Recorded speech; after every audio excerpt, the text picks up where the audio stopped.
Assalamualaikum warahmatullahi wabarakatuh.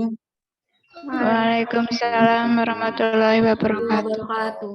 Selamat pagi, salam sejahtera untuk kita semua, teman-teman, mahasiswa, keperawatan D3 ya? Betul, Keperawatan Bu. D3 Iya, betul? Bu. Ya, Iya, semester betul. 5. Betul, Semester Bu. 5. Iya, Baik. betul. Yang saya hormati dan yang saya banggakan, puji syukur kepada Allah Subhanahu wa Ta'ala bahwa sampai dengan siang hari ini kita masih diberikan kesempatan, diberikan kesehatan sehingga saudara semua dapat mengikuti perkuliahan dan semoga nanti juga bisa nanti lulus dengan kompeten ya, karena berarti tahun depan saudara masuk semester 6, kemudian setelah lulus harus melakukan uji kompetensi. Memang berat ya kalau melihat sekarang perkuliahan dengan model daring. Karena kalau daring kita tidak tahu apakah mahasiswa itu betul-betul menyimak atau tidak, disambi dengan apa itu kan tidak. Bahkan kadang kan tidak ada acara saja, kemudian video ditutup semua ya, sehingga yang terlihat hanya gelap atau kadang profil. Nah, ini tentunya kita untuk perawatan sendiri, bahwa perawat itu kan harus kompeten, harus profesional. Bagaimana mau profesional ketika kita tidak didasari dengan bekal ilmu yang baik? Salah satunya adalah bagaimana perawatan di dalam komunitas yang tentunya saat ini pun di puskesmas kan membutuhkan banyak tenaga perawat. Teman-teman semua nanti ketika bekerja juga tidak akan tinggal di rumah sakit, kan begitu. Tinggal di komunitas, di masyarakat secara umum yang di situ permasalahan sangat kompleks. Sehingga bagaimana kita semua sebetulnya memahami apa sih permasalahan yang ada di dalam masyarakat. Nah, untuk bisa memahami itu tentunya karena proses pembelajaran ini daring ya berarti ya monggo ikuti dengan baik ya, karena sebetulnya ketika kita ingin profesional ya betul-betul harus mampu secara pengetahuan, ilmu pengetahuan, karena keperawatan itu tentunya dasarnya adalah pengetahuan. Tidak mungkin keperawatan itu dasarnya hanya ilmu mengarang gitu kan, tidak. Atau ilmu kira-kira atau menurut saya itu tidak bisa. Jadi keperawatan pun harus didasari dengan bagaimana ilmu pengetahuan. Jangan kita seperti orang dungu ya, yang misalnya, wah itu kalau di desa kan mbah saya itu kalau ada anak kecil misalnya baru melahirkan saja berapa bulan sudah dikasih makanan, sudah dikasih tidak ASI eksklusif ya, tetapi kemudian dikasih makanan tambahan, pakai pisang, dikerok dan sebagainya, terus oh iya nggak apa-apa biar cepat besar, misalnya saudara itu ada di situ, kemudian iya nggak apa-apa biar kenyang, biar anteng. Itu kan sebetulnya orang yang bicara tanpa ilmu ya. Kalau pakai ilmu kan sebetulnya betulkah untuk alat-alat di dalam pencernaan itu ya yang dimiliki oleh anak tersebut atau bayi tersebut itu memang sudah bisa tidak mencerna makanan yang harusnya masih dengan ASI. Itu contohnya. Dan kalau kita sudah belajar terkait bahwa manfaat ASI itu banyak, maka kan tentunya di situ kita bisa menjelaskan lebih baik ASI daripada misalnya pisang gitu. Jadi bagaimana upaya yang dilakukan perawat, maka ajarilah bagaimana supaya ASI itu yang ibu-ibu yang menyusui juga produksinya juga banyak. Nah, yang diajarkan apa? Ya perawat ajarkan bagaimana perawatan payudara, bagaimana teknik-teknik untuk merangsang produksi ASI yang banyak. Itu contoh barang yang sepele yang kadang kita temui di dalam masyarakat. Jangan ya jangan itu. Jadi kita ikut-ikutan masyarakat ya, kita masyarakatnya tidak tahu, kita malah tambah menjerumuskan. Baik, terkait hari ini kita akan bicara terkait dengan konsep pembangunan kesehatan nasional. Di dalam Kementerian Kesehatan, kok macet. Nah, baik.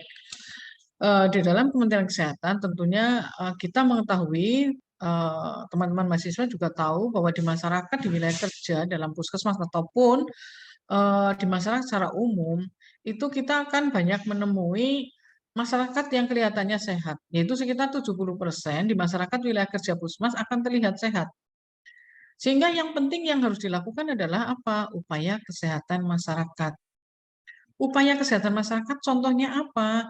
Yaitu upaya untuk bagaimana mempertahankan derajat kesehatan, upaya untuk bagaimana tetap mencegah supaya tidak sakit. Sehingga di situ adalah bagaimana yang sehat tetap sehat atau paradigma sehat, kemudian yang sehat tidak menjadi sakit. Itu juga paradigma sehat.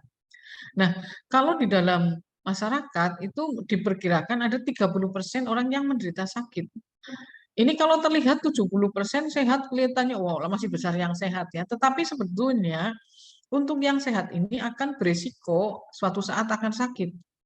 Bahkan tidak suatu saat lama ya, dalam waktu mungkin sehari saja bisa kalau kita perilakunya itu tidak baik, kemudian tidak menjaga kesehatan dengan benar, maka bisa saja kita kemudian jatuh menjadi kondisi sakit. Nah, upaya untuk bagaimana yang sakit ini menjadi sehat di situ ada upaya kesehatan perorangan. Jadi bagaimana kita di Puskesmas juga pelayanannya itu ada UKM dan ada UKP. UKM adalah supaya yang tadi sehat tetap sehat, sehat tidak menjadi sakit, dan kalau UKP yang sakit tidak menjadi yang sakit menjadi sehat dan tidak tetap sakit. Makanya kalau perawat itu bukan hanya sekedar oh ya di kamar periksa sudah ngasih obat, bantu di situ dengan tenaga yang lain, kemudian kan harus bagaimana ketika ada orang stroke kita ajari dengan ROM misalnya seperti itu. Sehingga apa? Masyarakat yang tadi betul tidak sakit tetapi fungsi tubuh pun menjadi ada perbaikan. Tidak ada orang stroke, bah kita stroke dibiarkan saja sehingga yang terjadi adalah kemudian kerusakan pada jaringan ya. Nah, atrofi jaringan seperti itu. Nah, sehingga di sini di dalam wilayah kerja Puskesmas dibutuhkan upaya untuk menguatkan upaya promotif dan preventif. Karena yang kita lihat adalah tadi 70% banyak terlihat orang yang sehat. Nah, karena sehat adalah hartaku, makanya harus kujaga dan dipelihara. Artinya masyarakat pun harus menjaga dan memelihara ini.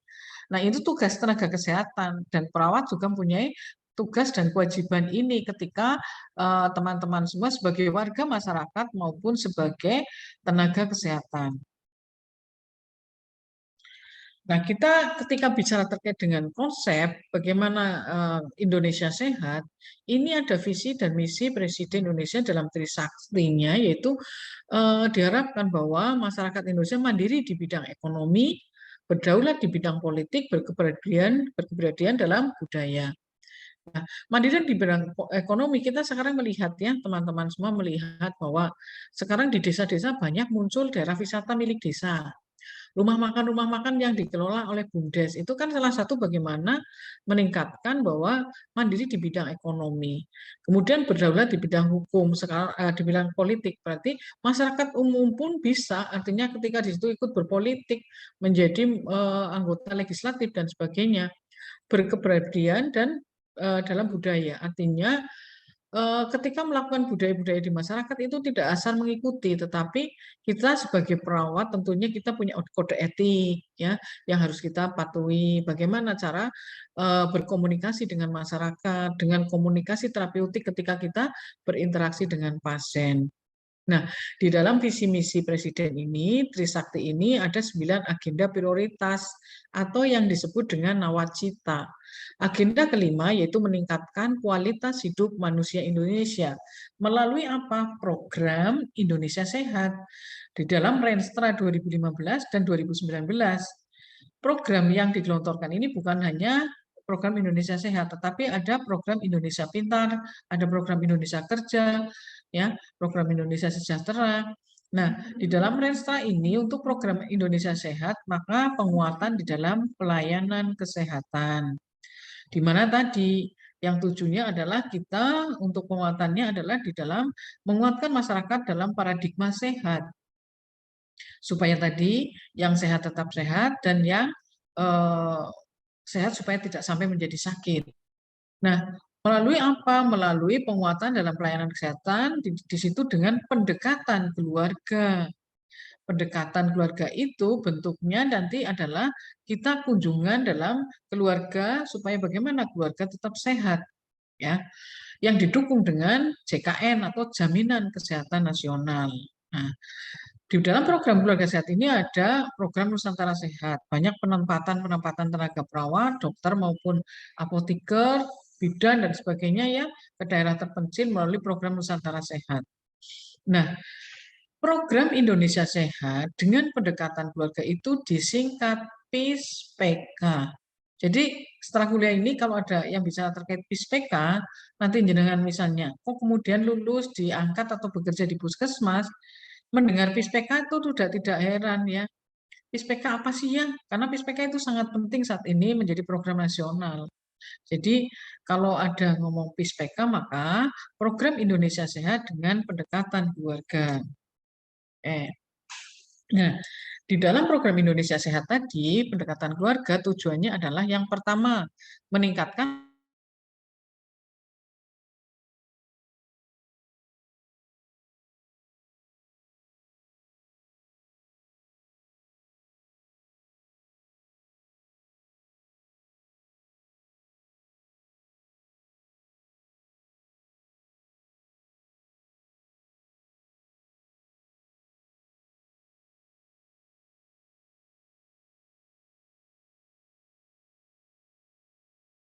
yang terjadi kerusakan pada fisiknya, kita ikut merehabilitatif.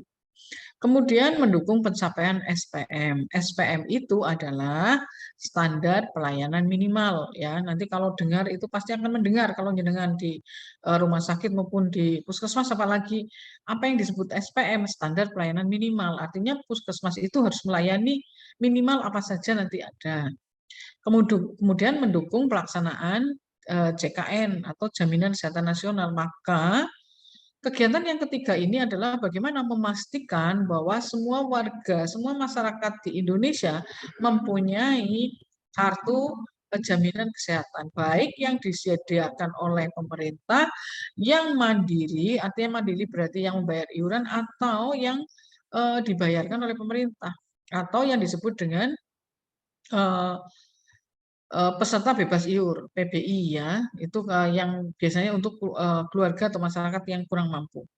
Kemudian mendukung tercapainya tujuan program Indonesia Sehat dalam Renstra Kementerian Kesehatan. Nah, di dalam ketika kita mengatakan bahwa Indonesia Sehat, sebetulnya yang dimaksud Indonesia Sehat apa sih? Ada yang bisa membantu? Coba mahasiswa, ada yang tahu yang disebut dengan mahasiswa Indonesia Sehat? Ada yang tahu? Boleh dibuka, saya tidak menutup loudspeaker saudara, jadi silakan kalau ada yang bisa. Yang disebut dengan Indonesia Sehat adalah apa? Ini pada ya, Tias Febrianti, silakan. Yang dimaksud keluarga sehat itu program yang diselenggarakan oleh Kemenkes tadi. Yang disebut dengan Indonesia Sehat apa ya? Program yang diselenggarakan oleh Kemenkes Republik Indonesia. Ada yang bisa menjawab, membantu yang lain? Meningkatkan kualitas kesehatan masyarakat Indonesia-nya, Bu. Yeni Rahmayani ini dari mana?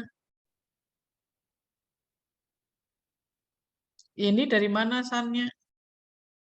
Asalnya dari Kalimantan Barat, Bu. Oh, besok saya tanggal 24 ke Kalimantan Selatan, saya ke sana besok. Meleset, Bu, dikit. Boleh, kamu datang ke sana Kalimantan Selatan ya? Jauh, Bu. Ya, ada acara TOT di sana. Jadi yang disebut dengan Indonesia Sehat adalah dikatakan Indonesia Sehat apabila provinsinya sehat, dan dikatakan provinsinya sehat apabila kabupatennya sehat, dan dikatakan kabupaten sehat apabila kecamatannya sehat. Kenapa sampai kecamatan? Karena pemberi pelayanan kesehatan di tingkat pertama milik pemerintah ada di puskesmas yang mempunyai tadi asas pertanggungjawaban wilayah. Sehingga kenapa kemudian muncul program Indonesia Sehat? Karena ketika kita keluarga di dalam wilayah kerja puskesmas itu disehatkan, maka akan tercapai Indonesia Sehat. Jadi kalau selama ini Indonesia belum sehat, sebetulnya ini kekeliruan mana ini? Kekeliruan orang-orang puskesmas ya. Orang-orang puskesmas yang tidak menguatkan dulu-dulu itu kegiatan promotif dan preventif. Nah, itu jadi ini ada indikator keluarga sehat. Artinya dari indikator ini dikatakan keluarga sehat itu apabila keluarga juga mengikuti keluarga berencana ketika masih menjadi pasangan usia subur. Ibu bersalin di vaskes, tidak ada lagi, nggak tahu di Kalimantan masih ada nggak melahirkan sama dukun gitu ya? Ada nggak? Nah, itu semua bersalin di fasilitas kesehatan. Bayi mendapatkan imunisasi dasar lengkap. Bayi diberi ASI eksklusif selama 6 bulan, pertumbuhan balita dipantau tiap 6 bulan. Kenapa? Dalam rangka program nasional yaitu upaya pencegahan stunting. Ya, stunting apa? Sudah pernah diajari tentunya keperawatan anak ya. Bayi yang lahir kurang dari panjangnya itu kurang dari 48. Berarti termasuk kita semua kadang dulu panjangnya 46 stunting ya. Cuma kemudian kita itu jadi sehat. Sekarang tidak karena tumbuhnya terus benar gitu loh. Nah, ini kalau stunting terus kan dengan tumbuh mental dan psikologinya itu beda, kemudian fisiknya juga beda ya. Nah, yang kedua pengendalian penyakit menular. Jadi penderita TB paru berobat sesuai standar, penderita hipertensi berobat teratur, gangguan jiwa berat tidak ditelantarkan. Kemudian yang ketiga terkait perilaku dan kesehatan lingkungan, tidak ada anggota keluarga yang merokok, keluarga mempunyai akses terhadap air bersih, keluarga mempunyai akses atau menggunakan jamban sehat, dan keluarga menjadi anggota JKN atau ASKES. Jadi nanti kalau teman-teman semua melakukan kegiatan praktek di masyarakat, baik keluarga ataupun nanti PKMD, perawatan keluarga maupun PKMD, ini harus ngambil dari ini untuk yang jadikan ASKEP. Jadi ASKEP itu sinkron dengan program pemerintah. Jangan hanya, wah yang penting aku datang ke keluarga cari pasien hipertensi saja, cari pasien DM saja. Ini ikuti, jadi di sini bagaimana keluarga mengikuti keluarga berencana, kemudian ibu yang bersalin atau ibu sedang hamil itu harus memastikan nanti bersalin di vaskes. Jadi yang dibuat asuhan ibu hamil normal pun boleh, bayi yang baru lahir pun boleh, supaya kita apa? Nanti di situ asuhannya adalah bagaimana penguatan terhadap imunisasi dasar lengkap. Kemudian bayi diberi ASI eksklusif selama 6 bulan. Ini contoh, jadi kalau nanti praktek di dalam keperawatan keluarga, ini ambil dari ini, indikator keluarga sehat, supaya dengan teman-teman semua juga membantu program pemerintah, tidak asal ambil pasien asma, ambil pasien DM, ambil pasien rematik. Enggak ada itu di sini ya. Jadi paling tidak masukkan dulu, ketika masuk ke masyarakat ini diutamakan. Ya, yang ini diutamakan. Kita lihat bagaimana keluarga ikut ini tidak, bersalin di vaskes tidak, atau sedang hamil kita pastikan kita berikan penjelasan untuk melahirkan di vaskes. Ketika sudah bayi lahir kemudian kita datang ke sana kunjungan melakukan asuhan perawatan keluarga dengan bayi neonatus, silakan nanti di situ jelaskan untuk pentingnya vaksin imunisasi, pentingnya diberikan ASI eksklusif, kemudian pentingnya untuk datang ke posyandu supaya setiap bulan terpantau tumbuh kembangnya. Nah, itu juga ini nanti bisa boleh ngambil TB paru karena ini merupakan program supaya tidak menularkan ke orang lain. Penderita hipertensi berobat teratur, gangguan jiwa berat tidak ditelantarkan. Nah, termasuk ketika ketemu keluarga dengan merokok, cuma ini merubah ini itu sangat sulit. Jadi kalau ada masalah yang lain di atas, mending yang diintervensi yang atas ini. Jangan ambil bahaya merokok, dan insya Allah kalau yang sudah terjadi ini biasanya tidak dilakukan oleh keluarga. Keluarga mempunyai akses terhadap air bersih, keluarga mempunyai akses atau menggunakan jamban sehat, dan keluarga menjadi anggota JKN. Ini integrasi Perkesmas dengan Pispeka. Kalau teman-teman semua sebagai perawat, maka ketika melakukan asuhan keperawatan di masyarakat, di puskesmas, ini kita namanya kegiatan keperawatan kesehatan masyarakat. Nah, untuk Pispeka sendiri itu nanti perawat itu akan melakukan kunjungan rumah. Intervensi awal Pispeka, kemudian proses keperawatan itu harus berlangsung.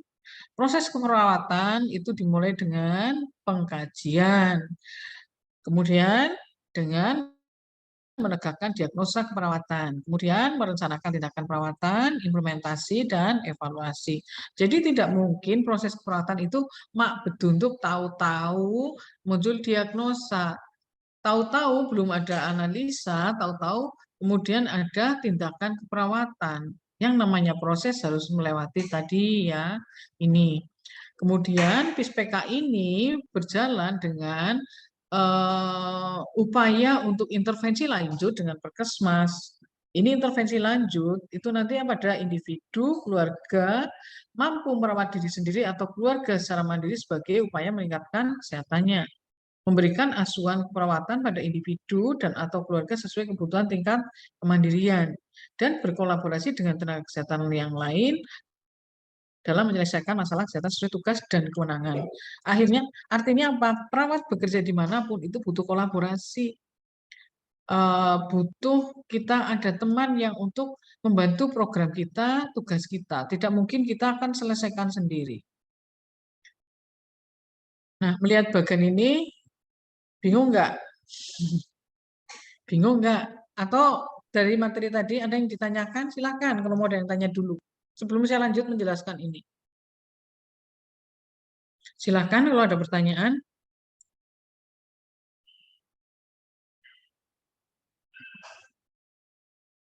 Belum, Bu. Yang lain ada nggak? Bu, izin bertanya, Bu. Ya, siap. Mbak Nuri Wulandari, silakan. Yang dimaksud PISPK itu apa ya, Bu? Saya belum maksud. Ya, tadi saya di depan sudah jelaskan ya, bahwa PISPK adalah program Indonesia Sehat dengan pendekatan keluarga. Jadi puskesmas itu dimulai tahun 2018 itu mendata seluruh warga se-Indonesia, didatangi seluruh rumah ke rumah. Keluarga itu didatangi, didata. Kemudian setelah didata, dimasukkan ke dalam sistem pelaporan di Pusdatin, akan keluar analisis hasil pendataan itu. Yang analisis itu keluarnya nanti IKS, Indeks Keluarga Sehat. Sehingga dari hasil analisis itu, setelah dilakukan pendataan, akan keluar 3 indeks, yaitu yang pertama keluarga tidak sehat, keluarga prasehat, dan keluarga sehat. Nah, yang digarap apa? Tentunya bagaimana, karena tadi kita ingat, di Puskesmas itu berarti harus melakukan promotif, preventif juga, maka yang sehat-sehat tadi juga kita upayakan supaya tetap sehat. Melalui upaya tadi promotif, preventif. Kemudian yang sakit melalui upaya UKP atau kuratif, rehabilitatif.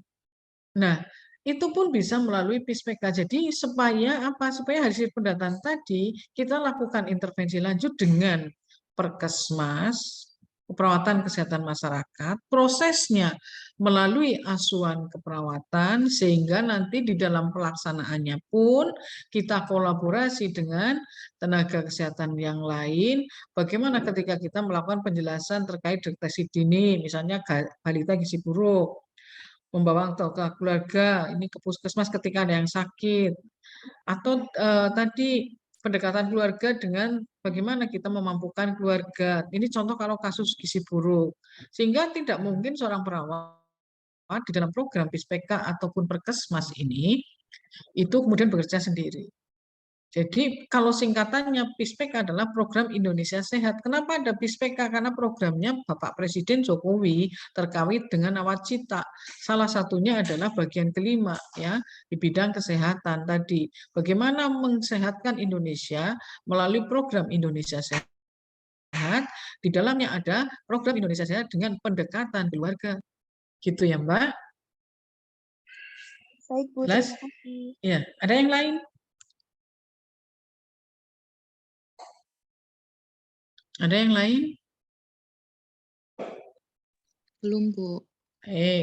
Kalau tidak saya lanjutkan. Jadi ini tadi saya sudah menyampaikan sebagian bahwa tadi ketika kita mengetahui bahwa dalam satu wilayah desa itu ada misalnya desa yang memang semua warga IKS-nya rendah gitu ya. Rendah berarti banyak yang prasehat dan tidak sehat. Maka kita melakukan desa itu sebagai desa binaan. Nah, desa binaan puskesmas ini tentunya di situ pun kita pelayanannya UKM dan UKP karena kemungkinan di sana juga ada yang sakit, gitu kan? Nah, kemudian di dalam melakukan itu kita dengan intervensi melalui Perkesmas. Jadi yang gambarannya yang gampang ketika saudara itu praktek ke keluarga, itu kan sebetulnya melakukan Perkesmas ya, pembinaan keluarga. Nah, sudah kan ya praktek keperawatan keluarga apa belum? Belum, Bu. Belum, Bu. Baik.